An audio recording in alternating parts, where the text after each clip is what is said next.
Welcome to the Music for the Soul podcast, where we talk honestly about difficult things. This is a place where music, hope, and healing come together. I'm Becky Nordquist. I'm Steve Seiler. We are delighted today to be able to share with you Michelle Steffes. Michelle is an author, speaker, corporate trainer, and certified coach with over 10,000 hours of study in neuroscience, physiology, and human behavior. She is the author of Reframe and Rewire, Greatness Through Daily Routine, and The Machine Inside Me. Michelle, welcome. Thank you so much for having me on the show. It's a delight to be with both of you. Well, we're so glad that you're here today, and we're going to talk about a book that I have thoroughly enjoyed reading, and I know our listeners will too. So you've written a book targeting 9 to 14-year-olds to help them understand and navigate their feelings. Did something in your own story cause you to want to write specifically for that particular audience? I'm so glad you asked that. Well, growing up, it was sort of a challenge for me as well. And those young teen years were probably the hardest. And I think all of us can identify with that fact to some degree or another. It's just an awkward place. And, we're constantly questioning ourselves and, wondering, if we're doing things right or if we're going to be liked enough. And that compelled me to really act, especially after 2020 hit and we went through all that COVID stuff. And there were so many restrictions put on kids. Some didn't even get to go to their graduation. Some were suicidal. And to this day, that's still the case. And my heart began to bleed. And I just knew that I had to do something. And the knowledge that I have gained over the past decade plus contributed to what needed to be in the book. And all I needed was an illustrator. So I brought Rob Rice in and we just had a great time putting it together. But I have no regrets. I've got it endorsed by multiple trauma specialists as well as workers in child psychology and so forth. And so far, I believe, making an impact. Well, I am so excited because quite honestly, I quick flipped through it when you sent it to me. And then I sat down with it and took it in. And I said to my husband, I'm like, we're going through this with our kids. So I'm actually going to get another copy and because there's so many talking points. Our kids are about to turn 11 and 9. Oh. But the book is so great. And it's talking about things that we have conversations with them all the time. And I love so much how it puts it all into perspective when we're talking brain chemicals. And, so often with our feelings, we feel out of control and like we have no hope of changing anything. This book actually empowers, and it not only empowers your kid, but as an adult, I'm reading this. I'm like, how often do I fall into patterns and I need to reframe myself? And how often have I lived life and not thought about those brain chemicals and how important they are? Yeah, I'm with you on the same page. And again, going back to the endorsers of the books, many of them said it's good for adults too, and especially those that have been through or involved in PTSD at any level, because it's very simplistic, easy to understand, easy to digest. And if you're dealing with chronic PTSD or a severe case of PTSD, this is the cat's meow for those in the audience that may be looking for something. It's only 48 pages, but 57 illustrations that just really make it pop out and make sense.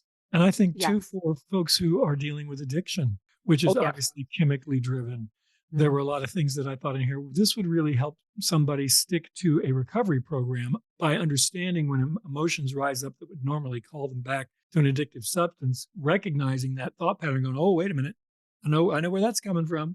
Exactly. One of the things that I thought immediately as I was reading it is the advances in brain science, because I don't remember hearing anything like this in biology class when I was 12 or 13. No, and boy, could we have used it. Yes, ma'am. Yes. And if I can remark one more thing on that, I think it's interesting that even to this day, the medical practitioners never asked to take a look at your brain or your neurochemistry. Mm-hmm. They want to look at everything else and every other nook and crevice within your body, but not there. And I find that a little odd because there's so much that could be told. Yeah, I think there's some catching up to do there, connecting mind and body, because obviously our thoughts have a profound effect on the way we feel, the way we react. And I think being chemical beings, it has a profound effect on the way we physically feel. Yeah, Beck? Absolutely. I was thinking just we are so interconnected, and there's just been this long-standing stigma with mental illness, and we don't talk enough about the actual science that's involved Mhm. with things like depression, anxiety, and it's not been given enough credit. And so I love how this book brings a practicality to all of it. And I do love the illustrations. So shout out to your illustrator too. But then you gave the neurochemicals like their own nicknames. And I loved that because it's easy to remember. So I'm actually studying for a big exam right now that has to do, I have a lot of anatomy and physiology on it. And obviously, we're talking about the brain as well. And I'm going, I'm going to remember, I'm using this to remember all the chemicals and what they do. So could you just tell us a little about where did you get that idea to take a portion of the chemical names and create character names? Well, I got to thinking about the age group, first of all, that this was originally targeted for, and trying to simplify it down to something that they could identify with. And, in our world today, kids are so drawn to video games and little characters, and their mindsets are totally different than when we were growing up. And so coming up with the character names was actually one of the easier pieces to me because it just made sense to have something that they could identify with, but even look at through the eyes of gaming in a way, because in a Mhm. sense, if you're choosing the right habits, if you're reframing, if you're, having the right actions to your behavior and your thought life, then in essence, you win the game of earning the right neurochemicals, just like in a game. And you also scare away those that are hurting you or damaging you or avoiding the bad guys, right? So that's kind of how Mhm. it all came about in my own mind. It's like playing I a love video that. game And in I, your head. Yes, yeah, it is. It is. And you well, win if you learn how. yeah. And I love how you use the word superpowers. So with a 9-year-old boy, that is so his language. He is going to love that part of this book as we walk through it with him, because to think that he has a superpower, and I know how much that would have helped me as a kid and through all of my trauma to say, oh, I got to pull out my superpowers. I mean, that would have Yes, been so exactly. incredibly helpful. So I just love that. Well, and especially with issues like bullying. I mean, you need a superpower to turn away a bully, right? Yes. Mhm. One of the things that I loved, and this is music for the soul, so you won't be surprised that I go here, but I noticed that Sarah, the serotonin character, was wearing a headphone set, and there were notes floating around her head, Yes. which indicated music was playing. So I know what I think, but I'm just curious how you feel. How important is the factor of music in influencing our neurochemistry? Well, I'm glad that you brought that up. But yes, serotonin is definitely released with music. Now, granted, we all know there's some music that's far better for your neurochemistry than others. Although Mhm. music, in a sense, is very soulish and it is birthed out of the heart, if you will, and it does produce neurochemistry despite the type of music, unfortunately. But the choosier we get with it, and the more that we decide on what music is going to nourish the soul more, the farther we can get in terms of becoming the person that we want to and getting control of those. Well Mm, put. mm. As I looked at the different characters and the different chemical descriptions, I thought, well, I think music acts here as well. Dopamine just being an example, absolutely. So I think it does come down to a content issue. It does. And I have Mm. experienced, I mean, I think you can experience even before you add the words, the easiest way to delineate content is obviously with lyrics. But I think even before you hear the words, some pieces of music will agitate. Some pieces of music will make you feel aggressive. Some pieces of music will make you feel calm or sad or happy or just go down the list, all the different emotions that we experience. And as I read your book, I feel like all of those are a reflection of neurochemical interactions going on in the brain. Most definitely. And I agree on all points. The only mention I'd like to make, though, that I think is important to say is that to be anxious and to be excited produce the same neurochemistry. So what I'm saying is that the transition happens in your mind, and if you're listening to nourishing things for the soul, in other words, nourishing lyrics and so forth, you're going to release neurochemistry for the right reasons. Okay. So an example would be, going out on stage, which is something I do regularly. So if I'm going to go out on stage, I can be anxious and release adrenaline and cortisol, but I can also shift in my mind that I'm excited I get to share truth with people and help people and shift it in the same neurochemistry, but the different results. So the reason I said that is because there are people that are actually addicted to negative messages. They're addicted to sadness. And again, it can produce a similar neurochemical reaction, but it's what happens in the mind that's going to determine the outcome of that neurochemistry. Does that make sense? Absolutely. In fact, I saw some faces flash in my mind as you were saying that. Yeah, me too. Was one of them mine? No. No, happily not. I'm sitting here going, oh my goodness, just to hear that what you just said was profound for me to realize that, especially when you can become addicted, it helps us to understand things like people who are chronically depressed. And as I think through my own journey, I think, there was a time where I didn't think I had any way out of it, that I was going to struggle with it for the rest of my life because I had no power to change anything. And also just thinking that I didn't know how to live any different. And I didn't know how to reframe like you talk about. And I'm just thinking of all the people that are listening that are looking at a dead end sign thinking, well, it's just me chemically, or I will have to take this medication forever, or, just that it's a dead end road, that you have no power to change your thought processes or influence those chemicals. But again, in the book, I love how you mapped out a way to reframe. You mapped out how to give those good chemicals a boost. And again, the book's called The Machine Inside Me. And I just wonder, how do you think, does it help kids? I mean, I think it helps all of us, but I'll say kids for the podcast. I might be revealing too much about myself. How do you think it helps them by thinking of themselves like a machine? How do you think it gives them more control over their feelings? That's a great question. When I started the process of writing this book, I went back and forth on it, and I had critics that said, you shouldn't refer to the heart and the mind as a machine. It's not a machine. But here's the thing is when we get caught up in emotional addictions, and we'll go back to that word addictions, because even the social media companies know that neurochemicals are addicting, and that's why they hire neurochemists and neuropsychologists to come in and help them make it more addicting. But anyway, back to what we're saying here is to be able to detach from that and to see that you have more power over yourself than you think. You're in charge of that machine. It's just a machine. You are a soul that lives in a body. The body is sort of a machine, right? And so when we can begin to detach from it and see ourselves as having power over it, whether we're looking at it, like I said, from a gaming perspective, or even a remote control perspective, or perhaps even looking at it from a sense of realizing that you're a walking pharmaceutical company. And you have the ability to choose which pharmaceuticals are going to be released within your body to release certain reactions or reactivity to you. Oh, that is so good. It detaches you from, I've shared that many times, again, from the stage, and people always kind of, their eyes, they can see, they're like, I never thought of it that way. And the costs differential between the stuff you have to buy and just use in your own head?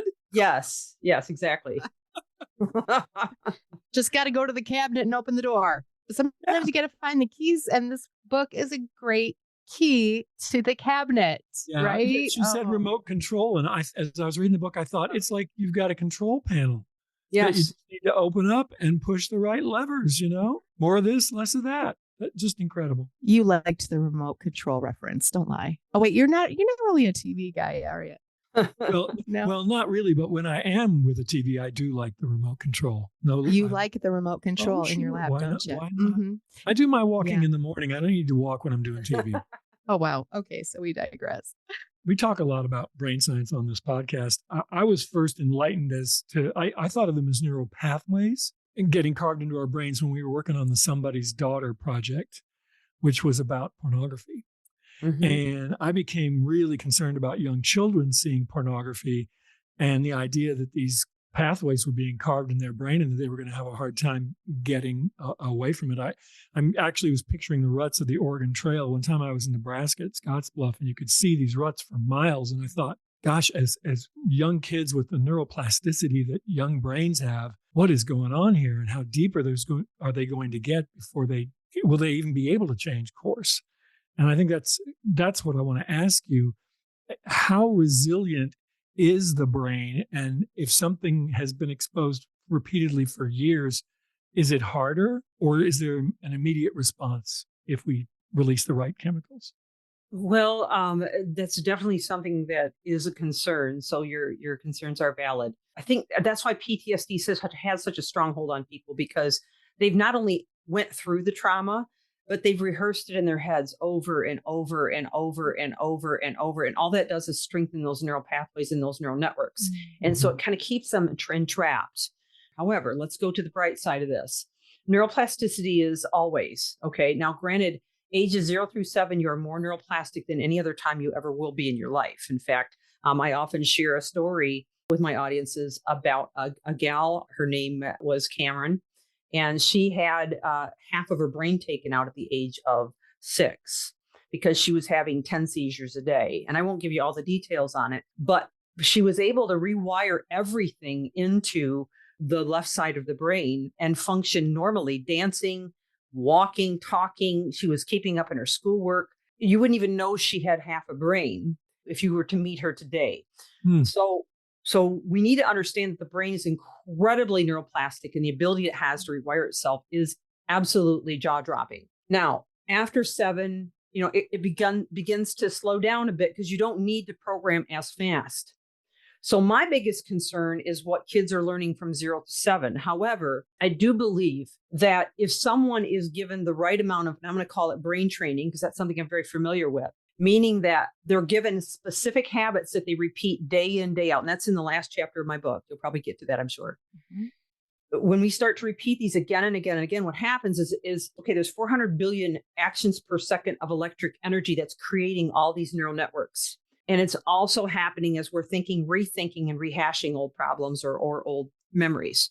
Okay, so those 400 billion actions per second of electric energy are required to build the neural networks.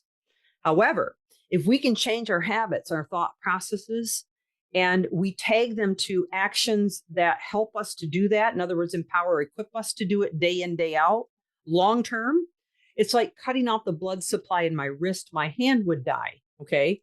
So eventually, those old neural pathways begin to fall off. They do what's called denaturing. And then you're allowed to grow in new neural networks. And that's all through life. So does that require some serious decision-making, shifts in lifestyle and commitment? Yes.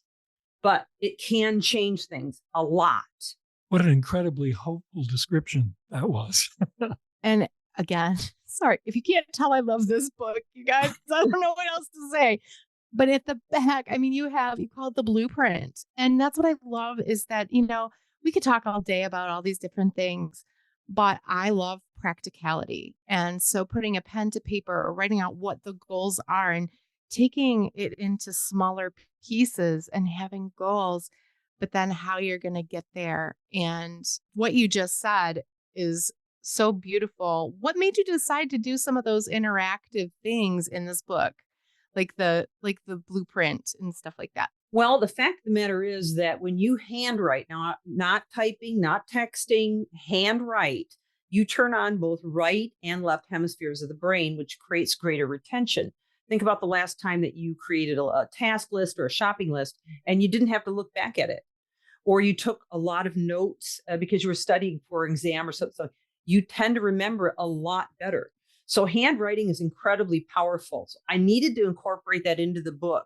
And for children, I wanted to make it simple and progressive so they could kind of see the evolution of change and what was required of them as they walk through. So at the end of each chapter, they kind of pick up from the last chapter what they just did, and then that moves them to the next step in the following chapter and so forth till we get to that blueprint.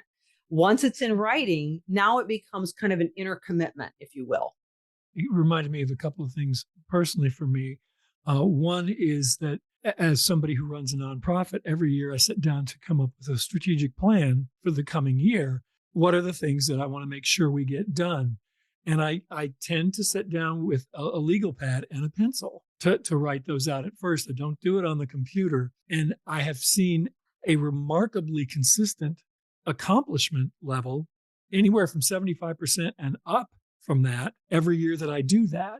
And so I'm sold. I'm sold on the idea that sitting and writing stuff down does, for some reason, plant it deeper. And now you're explaining to me why, right? Yeah. And I think, isn't that why people recommend that we journal? Yes, definitely. Yes, in fact, I think that's brought up in the book too, isn't it? Talks about journaling. So I have a really, this is really serious. So can you help me understand why, when I forget my shopping list at home, why so many other things end up in the cart? I'm totally kidding. First, don't go shopping hungry. Amen. There's the tip of the day. That's for sure. Well, there's so much talk about artificial intelligence right now. And I had a friend recently say to me that he thinks the problem with artificial intelligence is that it is soulless. And I heard you use the word soulish earlier.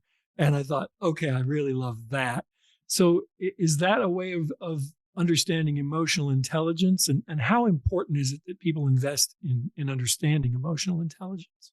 Well, emotional intelligence is one of my favorite things to teach and talk on, especially to leaders, but really anybody could benefit from it. In fact, I was asked before from an audience if there was one subject I'd recommend for school children that's not taught. And I said it was emotional intelligence. So I'm really glad that you brought that up. And it really teaches critical thinking. It teaches self-awareness. It teaches kids how to motivate themselves, how to be empathetic towards others. And I'm not going to really get into the weeds on AI and all that, because I know there's a lot of supporters out there. But what I want to say is this. If anything, AI, computers, games, whatever it might be, is taking away from your ability to learn those skills of emotional intelligence and to think critically, to demonstrate empathy, to learn how to motivate yourself, to be more self-aware, to overcome some of the bad internal habits that you have, because emotional intelligence is half how you treat others and half how you treat yourself. So if you're neglecting that skill set, you may end up tearing yourself up inside to the degree that you can't come back. Now, I don't mean that in a negative way in terms of what we just said about neuroplasticity. All I'm saying is that the longer you allow your brain to just kind of let something else do the thinking for you and not practice the importance of things like emotional intelligence, the harder it is to get it back. Use it or lose it. Mm-hmm, mm-hmm. Mm-hmm. I've never heard it defined that way before, as half how you treat others, it half is how you treat yourself. That's fascinating. Yeah, it's well, and the scripture, love your neighbor as who? As yourself. Mm-hmm. Right. So you got to do both sides of that well in order for it to work. It really does. Yeah, it's true.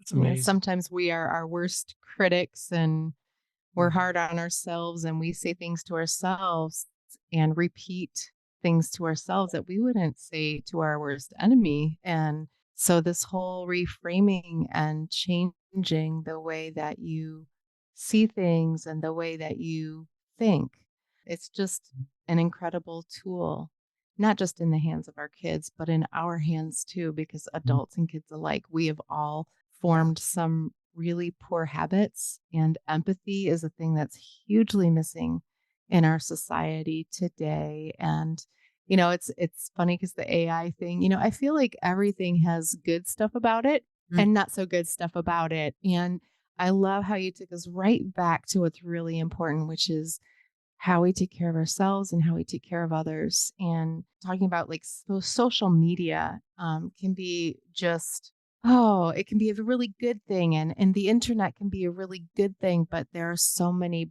bad things out there too. Like we talked about pornography and the comparison game, which one of our characters is a little bit, involved with that and in the book. And it's so timely and so good. And I just want to take a minute and talk about what's happening in our kids' brains when they're exposed for prolonged periods of time to social media and things on the internet.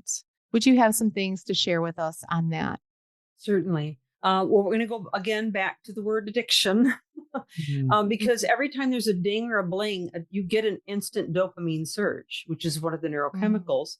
And that's the one that is, I would say, the top goal or vision for social media creators to produce inside of the human body to make you keep coming back for more.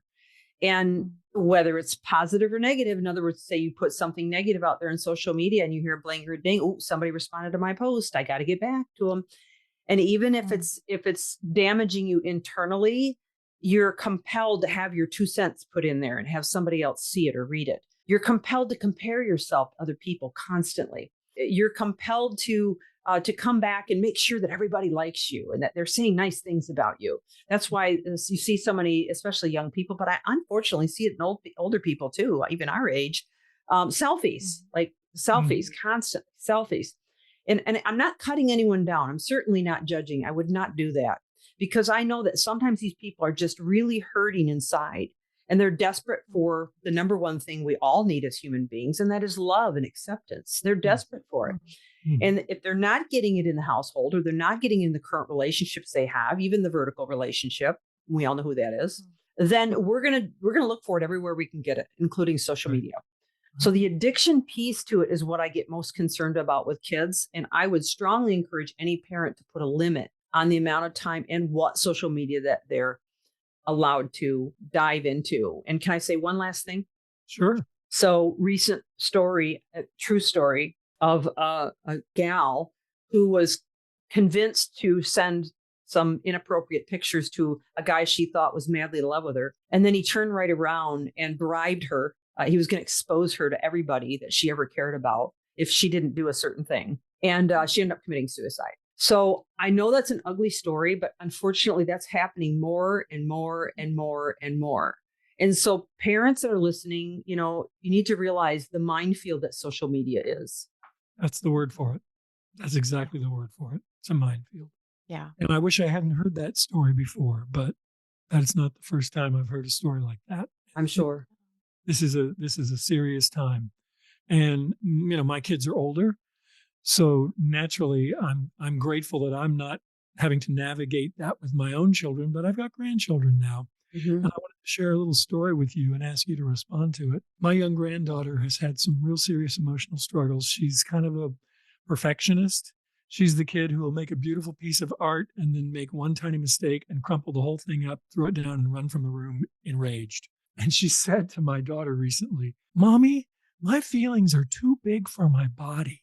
Oh, wow. How's that for self-aware at 6? Wow. So, I've used that since, Oh my gosh.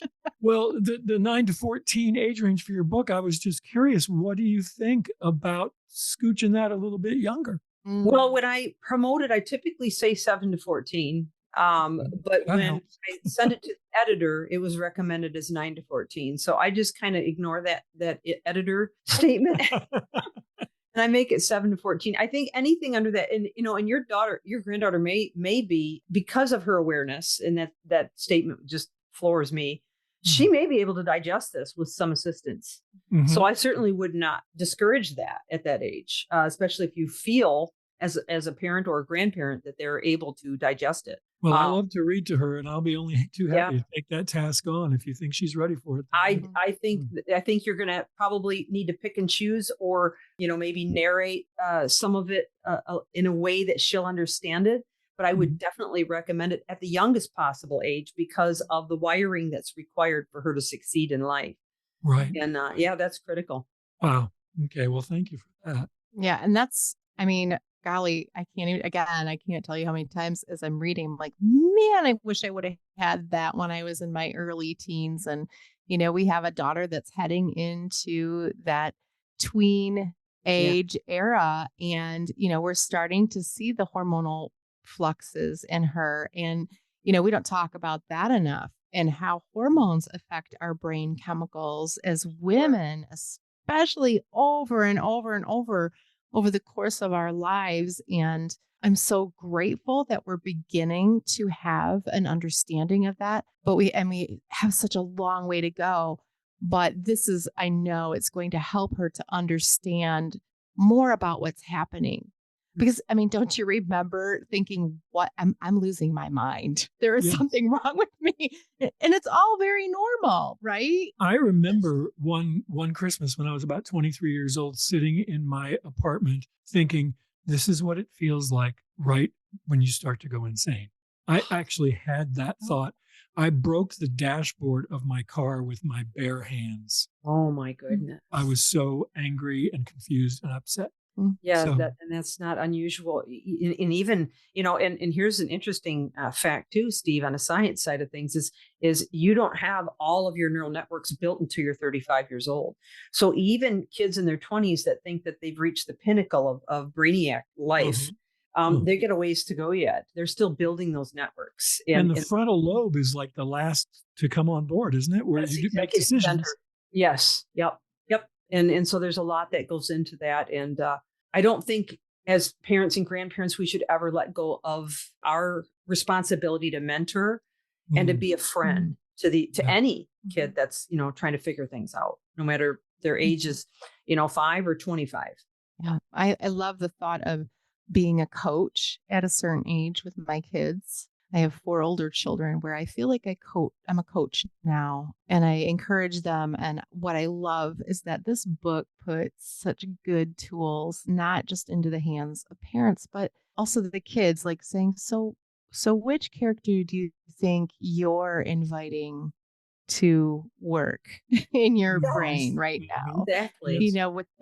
With that thinking, and so I do love that very, very much about this. I'm excited to use this in our house for sure. I hope that you parents and grandparents out there who are listening will have already gotten the message that we really think you need a copy of this book in your family. If you're a grandparent, your job of mentoring and shaping young minds is not done. Not by a far sight. In fact, I think sometimes grandparents can get away with stuff that parents have a little harder time with, right? So I really encourage everybody out there to get a hold of the book. But there probably are other ways they can get in touch with you and learn more about what you're doing, not just for kids, but for adults as well. So can you share the best way for them to connect with you? Certainly, and thank you for asking. Yes, so best way to connect with me is through my website, IPV Consulting. And it's Integrity, People, and Vision is the acronym for IPV. And then also you can go to Amazon and find my book, The Machine Inside Me, How to Change Your Brain and Discover the Power Within You. I also have a book, Reframe and Rewire, that you'll find there for the adults. And there is also workbook pages within that one. And I want to make a quick mention of a give back program that I'm doing with The Machine Inside Me, the book we just discussed today. And I've gotten sponsors on board to purchase these books that then put them in the hands of organizations where they can be with kids that are struggling, that are at risk, that are in need of some sort of mentoring. In fact, I've got 50 books getting ready to go out right now to 70x7 and Comprehensive Therapy Center where they help kids. So if this is something you're interested in, you'll find more information on my website with that as well, to be a sponsor or a recipient of books. Beautiful. That's just beautiful. And again, I know as someone who went through a lot of extensive trauma as a kid, how you've talked about the replaying and just how helpful a book like this would have helped me so much. And here you are launching it into the hands of those who will need it most and who can carry these tools with them throughout life as they navigate difficulty and healing. So thank you so much for writing this book and being with us today and sharing your knowledge with us. We're so grateful for you. Thank you. I appreciate the opportunity to be with both of you, and I appreciate what you do as well. Thanks very much. If you enjoyed the discussion today, please share it with a friend and give us a positive review on iTunes. And please visit our website, musicforthesoul.org, where you can stream or download every song in our catalog, read our lyrics, our healing music guide, our blog posts, and much more. Thank you so much for listening. God bless.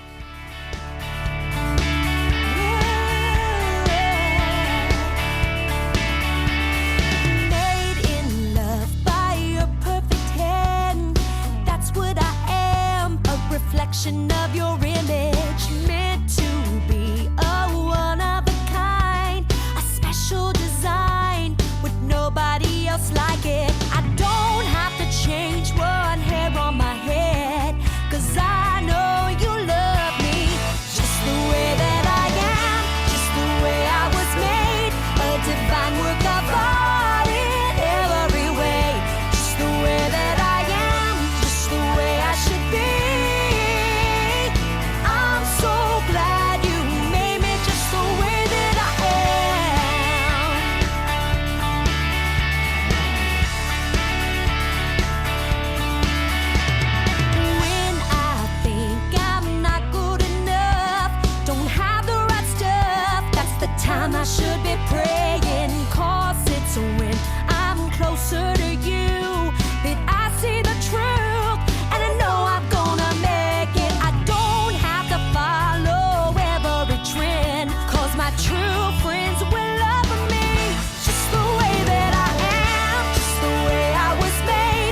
divine work of art.